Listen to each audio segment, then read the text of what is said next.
नमस्कार, मैं हूं सोनिया सिंह और मेरी क्लासरूम में आपका स्वागत है। और क्योंकि क्लासरूम की बात हो रही है और तो हम केवीएस के इंटरव्यू के बारे में बिल्कुल बात कर रहे हैं।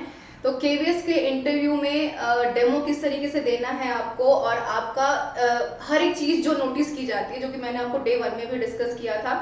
तो डेमो का मतलब सिर्फ ये नहीं है कि आप बोर्ड पे गए, आपने अच्छे से लिखा, आपने प्रेजेंट किया और आप आ गए।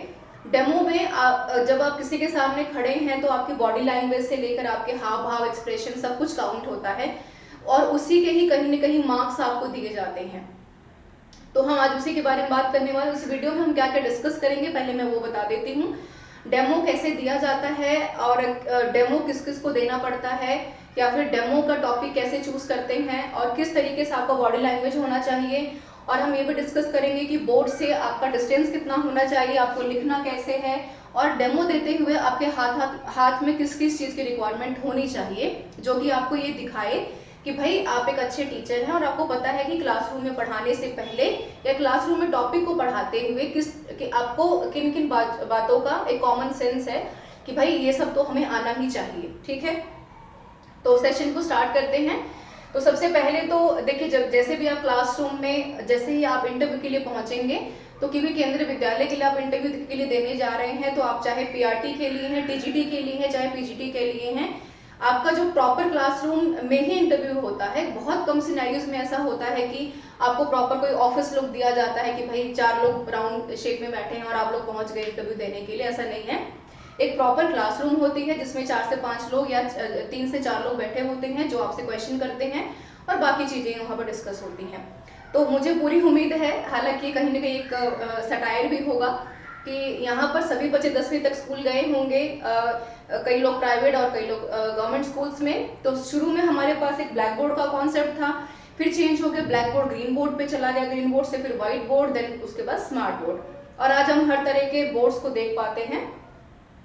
तो पूरी उम्मीद है कि भाई केवीएस की बात हो रही है तो सेंट्रलाइज्ड है, तो वहाँ पे स्मार्ट बोर्ड भी होगा और ग्रीन बोर्ड भी होगा और व्हाइट बोर्ड भी होता है।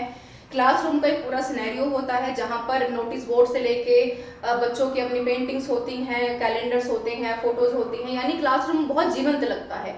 तो आपको ये प्रिटेंड भी करता है कि भाई एक जीवंत तरीके से आप बच्चों को पढ़ाएंगे भी। ठीक है, तो यहाँ पर हम स्टार्ट करते हैं चीज़ों को। आपको ध्यान किन किन चीज़ों के बारे में रखना है।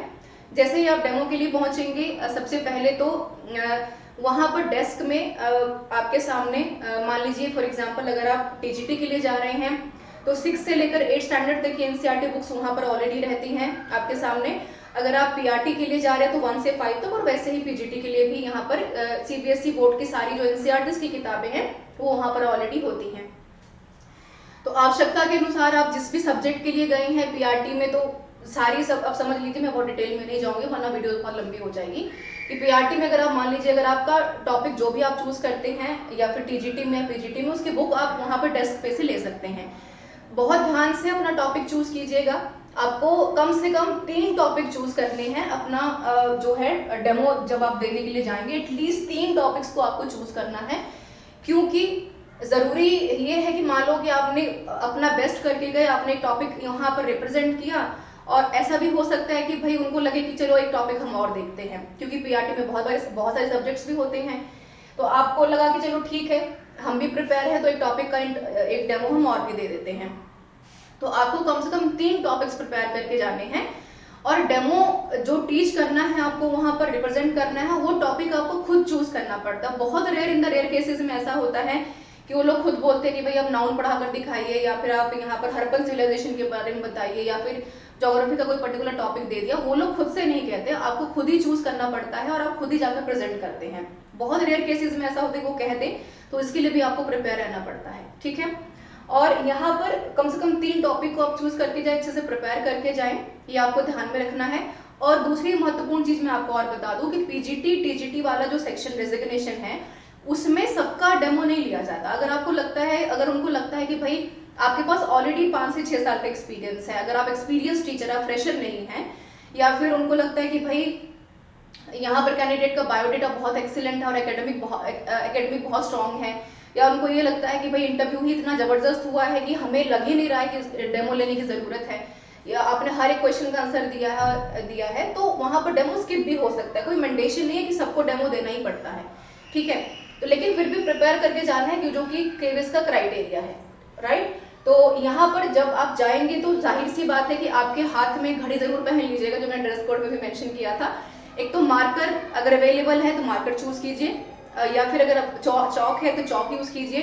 कोशिश कीजिए अगर चौक है तो वहां पर व्हाइट के अलावा एक चौक आप ब्लू या पिंक कोई भी चौक यूज कर सकते हैं, तो ग्रीन बोर्ड पे थोड़ा सा अच्छा लगता है।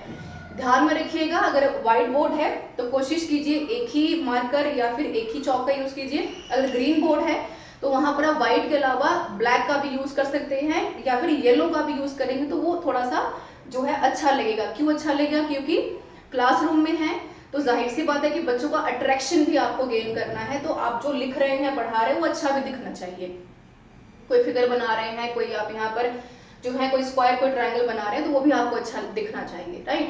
तो ये ध्यान में रखिए। दूसरी महत्वपूर्ण बात, जब भी आप जा रहे हैं तो ऑलरेडी रूम्स में एनसीईआरटी की किताबें पढ़ी होती हैं, पीआरटी के भी हैं, टीजीटी के भी होंगे, पीजीटी के भी होंगे, तो वहां से आप अपने रिक्वायरमेंट के अनुसार अगर आप चाहें तो किताब को उठा सकते हैं। अब किताब में से आप पढ़ा रहे हैं कि नहीं वो बिल्कुल आपके ऊपर है, लेकिन ये एक रूल होता है कि भाई आप क्लासरूम में टीचर जा रहे हो तो उसके हाथ में कम से कम चौक हो, उसके हाथ में डस्टर हो, या उसके हाथ में एटलीस्ट चौक लगा ही हो, या फिर एटलीस्ट उसके हाथ में किताब हो, ताकि ये लगे कि टीचर इज वेरी सिंसियर और स्पेशली फॉर देयर वर्क। तो ये भी आपको ध्यान में रखना है।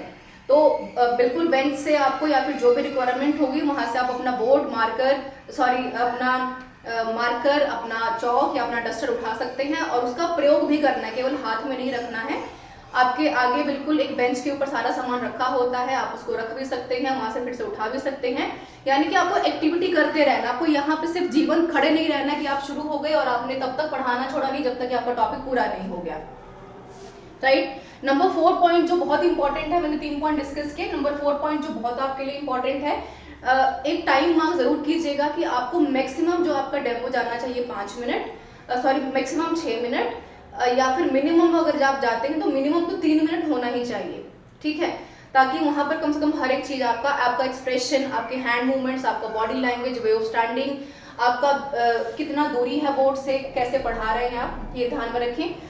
पॉइंट नंबर 5 जो काफी ज्यादा महत्वपूर्ण होगा आपके लिए, कई बार ऐसा होता है जो काफी नेगेटिव इंपैक्ट डालता है कि अगर आप बोर्ड के ऊपर कुछ लिख रहे हैं तो आपको बिल्कुल पीट करके नहीं लिखना है, क्योंकि जाहिर सी बात है कि अगर आप भी क्लासरूम में बैठे हैं तो बच्चों को नहीं दिखाई देगा। तो हमेशा ये क्वेश्चन पूछा भी जाता है कई बार इंटरव्यूज में कि भाई जो टीचर है वो बोर्ड से कितना डिस्टेंस पे किस एंगल पर खड़ा होता है, तो 45 डिग्री के एंगल पे टीचर वहां पे खड़ा होता है, ठीक है। तो आपका जो वे ऑफ स्टैंडिंग होना चाहिए कुछ इस तरीके का होना चाहिए कि आप बच्चों को भी वाइस वर्सा देख पाए, बोर्ड को भी वाइस वर्सा देख पाए, आप खुद को भी कहीं ना कहीं देख पाए और अपने हैंड मूवमेंट्स को लिखने के वे ऑफ राइटिंग को भी आप देख पाए। तो ये आपका होना चाहिए way of writing and way of standing also, ठीक है। खड़े होने का तरीका भी, लिखने का भी तरीका भी, जो आपको बहुत ध्यान में होना चाहिए। अगर आप किताब में से पढ़ा रहे हैं तो कोशिश कीजिए कि बोर्ड का भी यूज कीजिए और किताब में भी जो आपके पास है एकदम थोड़ा सा बिल्कुल साइड में नहीं खड़े होना, क्योंकि ये तो बोर्ड छोटा है, क्लासरूम में जो बोर्ड्स होते हैं इससे थोड़ा सा बड़ा होता है। तो कोशिश कीजिए कि साइड में खड़े हों, ऐसे मत खड़े होइए कि बच्चों को दिख नहीं रहा है, बच्चे बार बार डिमांड भी करते हैं कि मैम प्लीज साइड में हो जाओ, या आपको भी पता ही होगा इन चीजों के बारे में। तो ये आपको ध्यान में रखना है जो काफी इंपॉर्टेंट है। तो 45 डिग्री के एंगल पे आपको खड़ा होना है, एंगल भी अगर छोड़ दे तो ऐसे खड़ा होना है कि वो बिल्कुल पीठ भी ना आए आपकी पीछे की तरफ, और कम से कम आप पूरी तरीके से लिख पाए, ये आपको ध्यान में रखना है। और यही सारी महत्वपूर्ण बातें थी। बाकी डेमो किस तरीके से का आपका टॉपिक मैंने बता दिया यहाँ पर। आगे मैं यही बात करूंगी कि कॉन्फिडेंट रहिएगा जरूर, जो पॉइंट मैं मिस कर रही बीच में, कि कॉन्फिडेंट जरूर रहिए, आपके हाथ नहीं कांपने चाहिए। कई बार ऐसा होता है कि हाथ में चौक होता है या मार्कर होता है, तो पहली बार इंटरव्यू देने गए हैं या थोड़ा सा प्रेशराइज भी रहता है कैंडिडेट, तो आपके हाथ नहीं कांपने चाहिए कि आप लिख रहे हैं और ठीक से नहीं लिख रहे हैं। हैंड राइटिंग रीडेबल हो, हम ये परफेक्शन की उम्मीद नहीं करते हैं कि आप परफेक्शन के साथ लिखें। अगर आप पीआरटी के लेवल पर पढ़ा रहे हैं तो कर्सिव राइटिंग की प्रैक्टिस आपको होनी चाहिए, ये काफी इंपॉर्टेंट पॉइंट है, इसको नोट भी कर लीजिए। अगर आप नहीं कर रहे हैं प्रैक्टिस तो कर लीजिए, ठीक है। हाँ, टीजीटी और पीजीटी के लेवल पर अगर आप हैंड राइटिंग आपकी रीडेबल हो, क्योंकि हम ज्यादा नहीं लिखते हैं बोर्ड पे, क्योंकि वहां पर मैक्सिमम लेक्चर्स का ही हम यूज करते हैं या डेमोन्स्ट्रेशन मेथड का यूज करते हैं, तो ये आपको ध्यान में होना चाहिए। तो अगर आप पीआरटी के लेवल पर जा रहे हैं तो कर्सिव राइटिंग आपकी होनी चाहिए, जो एक अच्छा इंप्रेशन डालता है। राइटिंग बहुत अच्छी होनी चाहिए आपकी, अगर इमेज वगैरह अगर आप बना लेते हैं तो वो भी बहुत अच्छी बात है। आप अपने साथ एक चार्ट का भी प्रयोग कर सकते हैं, ले जा भी सकते हैं साथ में। मान लो अगर आप फ्रूट्स पढ़ा रहे हैं बच्चों को, राइट, तो आप अपनी डेमो के टाइम पे आप एक फ्रूट का जो चार्ट है वो भी ले जा सकते हैं, जितना भी जीवंत आप उसको बना पाएं, या फिर एक स्टोरी टेलिंग मेथड का भी यूज कर सकते हैं। जो इंटरव्यूअर्स आपके सामने बैठे हैं आप उनसे ही बीइंग जो है स्टूडेंट क्वेश्चंस पूछ सकते हैं, क्योंकि उस समय तो आपके सामने बच्चे होंगे नहीं, तो उनसे भी आप सवाल पूछ सकते हैं। तो ये काफी ज्यादा महत्वपूर्ण रहेगा आपके लिए। और आत्मविश्वास बनाए रखना है आपको, ये सारी चीजें आपको ध्यान में रखनी है। So this is all about this session everyone. Video काफी लंबी हो जाएगी तो मैं बहुत डिटेल में नहीं इससे ज्यादा जाऊंगी। एक पार्ट 2 बनाकर आपको और भी चीजें डिस्कस करूंगी कि आपको किन किन बातों का ध्यान रखना है। उम्मीद करती हूँ कि वीडियो काफी आपके लिए ऑथेंटिक होगी, बेहतर होगी, जिससे कि आपको काफी कुछ सीखने का मौका मिलेगा। और कोई क्वेश्चन कोई कमेंट तो जरूर पूछिएगा। Thank you so much for being with me. I hope कि मेरा ये डेमो आपको पसंद आया होगा।